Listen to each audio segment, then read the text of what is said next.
So electrochemistry, it is the branch of science which deals with relation between electrical energy and chemical energy. आता सगळ्यात महत्वाचा factor की electrical energy आणि chemical energy मधलं relation कसं. तर दोन गोष्टी असतात. बऱ्याच वेळा जर बघितलं तुम्ही, मी जर समजा मीठ पाण्यात टाकलं ते डिसोसिएट होतं, पण आयन्स सेपरेट आउट होत नाही. That is you cannot get the sodium and chlorine separately. मग मला कधी मिळेल, जर मी बाहेरून त्याला एनर्जी अप्लाय केली, बाहेरून त्याला एनर्जी सप्लाय केली तर सोडियम आणि क्लोरीन सेपरेट होतील. But there are the number of cases, जर आपण आपल्या गाडीतली बॅटरी बघितली तर त्या गाडीतल्या बॅटरीत काय होतं, it provides chemical energy and supply it to the vehicle. What it indicates, दोन गोष्टी आहेत. या इलेक्ट्रोकेमिस्ट्री मध्ये आपण एक बेसिक गोष्ट बघणार आहे की ज्याच्यात इलेक्ट्रिकल एनर्जीचं कन्व्हर्जन होतं केमिकल एनर्जी मध्ये आणि केमिकल एनर्जीचं कन्व्हर्जन होतं इलेक्ट्रिकल एनर्जी मध्ये. So after this we are coming to the spontaneous reactions. What is the spontaneous reaction? जी रिएक्शन स्वतःहून होते, म्हणजे reaction that takes place on its own. आता आपण गेल्या वर्षी रेडॉक्सचा चॅप्टर बघितला, रेडॉक्स रिएक्शन्स. तुम्ही कुठलीही रेडॉक्स रिएक्शन बघितली, they are the best examples which gives out the energy. कारण रेडॉक्स रिएक्शन स्वतःहून होतात. One substance undergo reduction and another undergoes oxidation. तर अशा सगळ्या केसेसमध्ये एनर्जी बाहेर पडते किंवा एनर्जी मिळते. So these reactions are the spontaneous reactions. मग जेव्हा अशी एनर्जी क्रिएट केली जाते एखाद्या सेल मधून, म्हणजे cell which gives such type of energy are called as the galvanic cell. तर हे मात्र लक्षात ठेवा, जेव्हा जेव्हा स्पॉन्टेनियस रिएक्शन होते आणि एनर्जी बाहेर पडते, अशा टाइपचे जे काही सेल असतात they are called as galvanic cell. And in all galvanic cell जर रिएक्शन स्वतःहून होते, याचा अर्थ केमिकल एनर्जी तयार होते and that is converted into the electrical energy. After the spontaneous reaction we come to the one more, that is non-spontaneous reaction. Non-spontaneous म्हणजे काय की ज्या रिएक्शन स्वतःहून होत नाही, reaction that doesn't take place on its own are called as the non-spontaneous. मग काय करायला लागतं, त्या केसमध्ये आपल्याला बाहेरून एनर्जी सप्लाय करायला लागते. Electrical energy supplied to carry out the reaction. For example, मी समजा एक कंटेनर घेतला आणि सोडियम क्लोराईड त्यामध्ये टाकलं. Does sodium and chlorine will be separated? No. मग मी त्याला बाहेरून काहीतरी इलेक्ट्रिकल एनर्जी दिली, म्हणजे आपण 8वी 9वी पासून शिकतो, एक एनोड एक कॅथोड आणि बाहेरून एनर्जी सप्लाय केली. What will happen? Na+ will travel towards the one electrode and the chlorine will travel towards the another electrode. So sodium is deposited and the chlorine is evolved. पण हे कधी झालं मित्रांनो? जेव्हा मी त्याला बाहेरून एनर्जी सप्लाय केली. सो नॉन स्पॉन्टेनियस रिएक्शनला जर स्पॉन्टेनियस करायची वेळ आली तर मला बाहेरून एनर्जी द्यायला लागते. And such type of cells are called as electrolytic cells. तर ह्या दोन गोष्टी क्लिअरली लक्षात घ्या. आपण दोन टाइपचे सेल या चॅप्टर मध्ये बघणार आहे. One is galvanic cell and second one is electrolytic. Galvanic मध्ये स्पॉन्टेनियस प्रोसेस आहे, आपोआप रिएक्शन होती ज्याच्यातून एनर्जी मला मिळणार आहे. आणि इलेक्ट्रोलायटिक म्हणजे मी बाहेरून एनर्जी देणार आहे आणि रिएक्शन कॅरी आउट करणार आहे. Okay. Whenever we say the redox reaction, we should have to know that the oxidation and reduction occur simultaneously. One is the loss of electron and second one is the gain of electron process, and therefore oxidation number of element continuously changes in redox reactions. Let me take one example. So see here what reaction I have written. Copper oxide CuO plus H2 gives you copper plus H2O. If you observe here, copper oxide Cu2 plus and O2 minus. So copper चा oxidation number किती आहे मित्रांनो? +2. Whereas in case of hydrogen H2, that is a free, so its oxidation number is 0. Copper चा product मध्ये oxidation number 0 and in H2O hydrogen is +1. So if we observe here, dear friends, what is the thing? You can clearly indicate copper चा जो oxidation number आहे +2 to 0 झाला आणि हायड्रोजनचा जो आहे तो 0 to +1 झाला. याचा अर्थ काय की कॉपरचा ऑक्सिडेशन नंबर कमी झाला म्हणजे त्याचं रिडक्शन झालंय, wear as hydrogen undergoes oxidation. जर एकाचं ऑक्सिडेशन झालंय आणि एकाचं रिडक्शन झालंय म्हणजे रिएक्शन रेडॉक्स आहे. आणि रिएक्शन रेडॉक्स आहे याचा अर्थ त्या रिएक्शन मध्ये एनर्जी प्रोड्यूस झाली. I have written one more example, similar example here, that is SnCl2 plus 2 FeCl3 gives you SnCl4 plus 2 FeCl2. Similarly, if we find the oxidation numbers, Sn in reactant is +2 and in product it is +4. What it indicates, again the same thing. मी जर म्हटलं की हा +2 चा +4 झालाय म्हणजे oxidation number वाढलाय. पण तेव्हाच आयनचा जर ऑक्सिडेशन नंबर बघितला मी, तर तो आयनचा ऑक्सिडेशन नंबर काय झालाय, कमी झालाय. सो एकाचं ऑक्सिडेशन झालंय आणि दुसऱ्याचं रिडक्शन झालंय. Such type of reactions are called as redox reactions. Here what I am saying, suppose there is any species which is electron donor. Electron donor आहे याचा अर्थ त्याचं ऑक्सिडेशन झालंय. सो याचं ऑक्सिडेशन झालं आणि जे काही तयार झालं that is a ion, but that undergoes oxidation. Whereas कोणीतरी तो इलेक्ट्रॉन रिसीव्ह केला मित्रांनो, म्हणजे यांनी तो रिसीव्ह केला आणि म्हणून त्याचं काय झालंय तर रिडक्शन झालंय. So one species undergo oxidation and another undergoes. So I am coming to the conductor. Conductor म्हटल्यावर आपल्या डोक्यात पहिल्यांदा अगदी लहानपणापासून आपण शिकलो असतो that is the metal conductor. मी एक कॉपरचा रॉड घेतला आणि त्याला एका साईडला हिट केला, तर काय होतं, हळूहळू दुसऱ्या साईड पर्यंत हिट पोहोचते. व्हॉट इट इंडिकेट्स, त्याच्यातून काहीतरी ट्रान्सफर होतंय. मग प्रश्न पडतो सेम थिंग, मी जर समजा एका कॉपर वायर मधून इलेक्ट्रिसिटी पास करतोय, काहीतरी होतंय. सो सगळ्यात महत्वाची गोष्ट माहित पाहिजे, substance which carries current is called as the conductor in electrical energy. ज्याच्यातून करंट जातो तो म्हणजे conductor. Now generally there are the two types of conductors.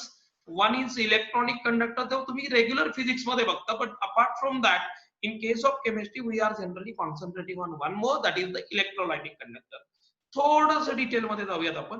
Electronic current conductor काय असतो, तर current is carried through flow of electrons. म्हणजे मी एक copper wire घेतली आणि मी त्याच्यातून इलेक्ट्रिसिटी पास करतोय. काय पास होतं, करंट पास होतो म्हणजे तर इलेक्ट्रॉन्स पास होतात. पण याचा अर्थ काय, इलेक्ट्रॉन पास होतात, कुठलाही मॅटर ट्रान्सफर होत नाही. म्हणजे no matter is transferred from one position to the another position in case of electronic conductor. म्हणजे मेटल वायर असेल किंवा मेटल रॉड असेल. आणखी एक गोष्ट, त्या कॉपर वायरचं स्वरूप बदलत नाही. याचा अर्थ काय, नो केमिकल चेंजेस ऑब्झर्व्ड. आणि त्याच्यापेक्षा पुढची महत्वाची गोष्ट आपल्याला आणखी एक माहिती आहे, जर समजा एक कॉपर वायर आहे आणि जर हळूहळू मी टेम्परेचर वाढवलं, तर टेम्परेचर वाढवल्यानंतर कॉपर वायरचा रेझिस्टन्स वाढतो. So resistance increases whenever the temperature increases. त्याच्या उलट काय असतं तर इलेक्ट्रोलायटिक कंडक्टर. इलेक्ट्रोलायटिक कंडक्टर म्हणजे काय मित्रांनो, समजा मी एका ग्लासमध्ये मागासपासून आपण म्हणतोय म्हणून तसंच आपण सांगूयात, let we take sodium chloride, that is aqueous solution of sodium chloride. मी एका ग्लासमध्ये पाणी घेतलं आणि त्यात सोडियम क्लोराइड डिझॉल्व्ह केला. आता जर मी त्याच्यामध्ये बाहेरून इलेक्ट्रिसिटी सप्लाय केली, इलेक्ट्रिसिटी सप्लाय केल्यावरती सर्किट कधी पूर्ण होईल, जेव्हा आयन्स ट्रान्सफर होतील. याच्यामध्ये करंट ट्रान्सफर होणार नाही.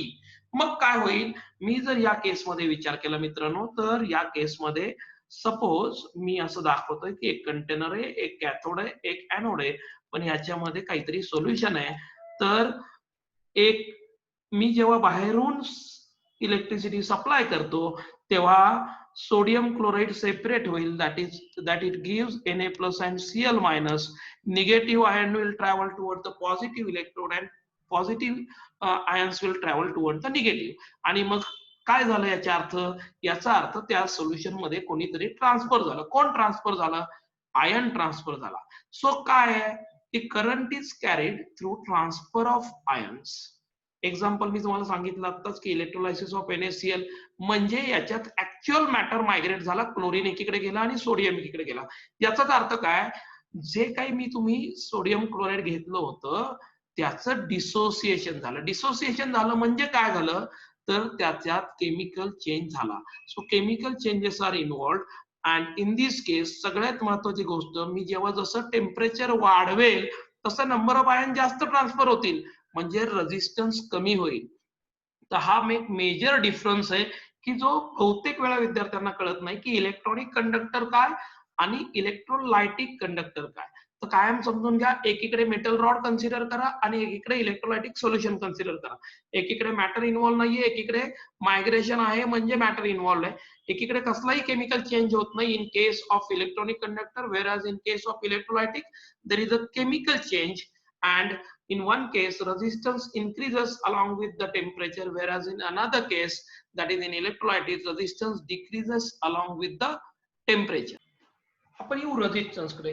What is resistance, opposed to flow of current. Now it is proportional to what?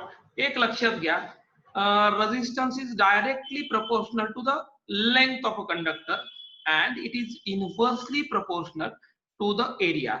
जेवढी ट्यूब मोठी असेल, हा जर समजा क्रॉस सेक्शनल एरिया मोठा असेल तर ऑटोमॅटिकली काय होईल मित्रांनो की रेजिस्टन्स कमी होईल. So resistance is inversely proportional to the area, whereas it is directly proportional to the length. So R is directly proportional to L by A.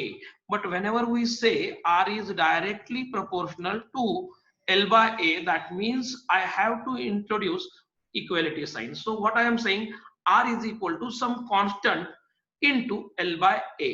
So R is equal to rho into L by A. But what is rho?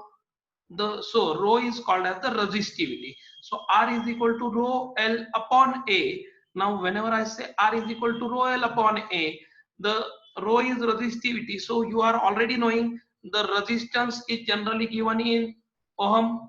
The resistance is given in ohm. Length is in meter and area is in meter square. So if I say all these units are known, so rho is equal to what? That is nothing but RA upon L. That is what? Ohm. That means resistance is having unit ohm, area in meter square upon length in meter. So meter square and meter will get cancelled. So what will be the unit? Ohm meter. So resistivity, unit for resistivity is nothing but ohm meter. The resistivity or specific resistance rho. नीट लक्ष द्या, आपण काय म्हटलं की R is equal to rho L upon A. मग resistance, specific resistance आपण कधी म्हणतो? जेव्हा लेंथ ऑफ कंडक्टर 1 मीटर असेल आणि area of conductor 1 metre square असेल. If both are 1, what will happen? R is equal to rho L upon A. That is the length is 1 and area is also 1, but it is 1 in 1 meter upon 1 meter square. So what is happening here? R is equal to rho, म्हणजेच resistance is equal to resistivity असेल, that is nothing but it is called as specific resistance, and again the unit is same, that is nothing but ohm meter. But always keep in mind the specific resistance means the length of the conductor is 1 meter and the area of conductor is 1 meter square. So what is the conductance? It is the inverse of resistance. Resistance was flow to the current, opposition to the current. Flow to जो काही होतोय त्याला oppose करतो. आता आपण conductance बघतोय. So conductance is inverse of resistance. So G is equal to 1 by R. But याचा अर्थ काय, मी थोडस याच्यात डिटेल मध्ये लिहितो मित्रांनो. याचा अर्थ असा होतो की कंडक्टन्स जो आहे G is directly proportional to A and inversely proportional to L. But whenever you say G is inversely proportional to L, ज्याचा अर्थ जशी लेंथ वाढते तसा फ्लो काय होईल, कमी होईल. So G is directly proportional to A and inversely proportional to L.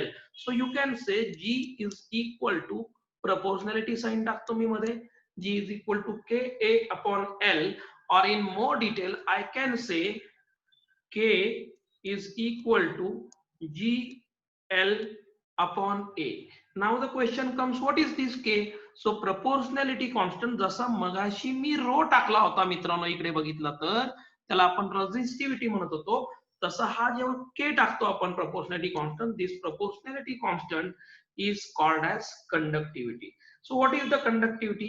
Conductivity is defined as the conductance of unit cube of material. आता युनिट क्यूब का ते सांगतो. त्यांनी काय सांगितलं जर तुम्ही बघितलं तर, conductivity K is equal to GL upon A. पण तो कोणाचा? ज्याची लेंथ 1 मीटर आहे. लेंथ किती झाली? 1 मीटर झाली, म्हणजे ही लेंथ 1 मीटर आहे. आणि मी जर क्रॉस सेक्शनल एरिया चेक केला तर त्यांनी सांगितलंय तो पण 1 मीटर स्क्वेअर आहे, म्हणजे हा पण 1 आहे, हा 1 आहे. याचा अर्थ हा काय आहे? हा 1 मीटर क्यूब आहे. थोडक्यात हा क्यूब आहे. So conductivity is defined as the conductance of cube of unit cube of material, म्हणजे ज्याचे सगळे डायमेन्शन्स 1 मीटर आहेत. Conductance is G. G is 1 by R. What it indicates? याचा अर्थ होतो मित्रांनो 1 by ohm. So the unit of conductance is per ohm. Unit of conductance is per ohm. And the second thing, what is the unit of conductivity? If we observe, this is per ohm is what? This is also known as Siemens. So keep in mind, per ohm is also known as S, that is nothing but Siemens. So here if we say it is the Siemens per meter, because L is meter and area is meter square. So Siemens per minute meter is the unit of conductivity. So I'm saying K is equal to 1 by rho, or K is equal to GL upon A. So conductivity is the conductance of unit cube of material, असं मी आधीच म्हटलं होतं. But in this केस तुम्ही कुठलाही sale घेतलात तर length आणि area बदलणार नाही. So L by A is always constant, and this L by A is called as B, and this is also known as cell constant. Please note it down, कारण हा point जर मी विचार केला तर अजून एक गोष्ट मी लिहू शकतो या केस मध्ये की K is equal to G, तसंच ठेवा L by A is B. हा कुठे दिलेला नाहीये फॉर्म्युला, पण हा जर फॉर्म्युला युटिलाइज केला तर पुढे गेल्यावरती प्रॉब्लेम सहज सुटतील. So molar conductivity means what, तर एक मोल मी सबस्टन्स घेतला कशाचाही आणि तो 1 लिटर मध्ये टाकला. मी 1 मोल सबस्टन्स 1 लिटर मध्ये टाकला. So 1 mole of electrolyte produces the conductivity is called as the molar conductivity.